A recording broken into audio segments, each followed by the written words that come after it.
लाडक्या बहिणींनो, ई-के-वाय-सी करताना कोणतीच अडचण येणार नाही. आता ई-के-वाय-सी संदर्भातील एक नवीन अपडेट आलेले असून आता तुम्हाला तुमच्या सर्व प्रश्नांची उत्तरे ही मिळणार आहेत व तुम्हाला कुठल्याही प्रकारचा आता अडथळा हा ई-के-वाय-सी करताना निर्माण होणार नाही. याबद्दलची माहिती राज्य शासनाने दिलेली आहे.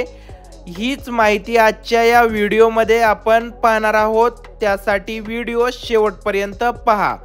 तर मुख्यमंत्री माझी लाडकी बहीण योजनेची ई-के-वाय-सी करताना OTP बाबत काही तांत्रिक अडचणी येत असल्याची बाब ही निदर्शनास आलेली आहे. याच संदर्भात आता महिला व बालविकास विभागाच्या वतीने याची गांभीर्याने दखल देखील घेण्यात आलेली असून याबद्दलची माहिती महिला व बालविकास मंत्री आदिती तटकरे यांनी दिलेली आहे. तज्ज्ञांच्या माध्यमातून याबाबत उपाययोजना करण्याचे काम हे प्रगतीपथावर सुरू आहे. म्हणजेच आता तुमच्यासाठी लवकरच वेबसाईटमध्ये नवीन अपडेट येणार आहे आणि ई-के-वाय-सी करतानाचे सर्व अडथळे हे दूर करण्यात येणार आहेत. ही ई-के-वाय-सी प्रक्रिया अधिक सुलभ व सुकर होणार आहे. याबद्दल सर्व लाडक्या बहिणींसाठी ही महत्त्वाची बातमी आहे.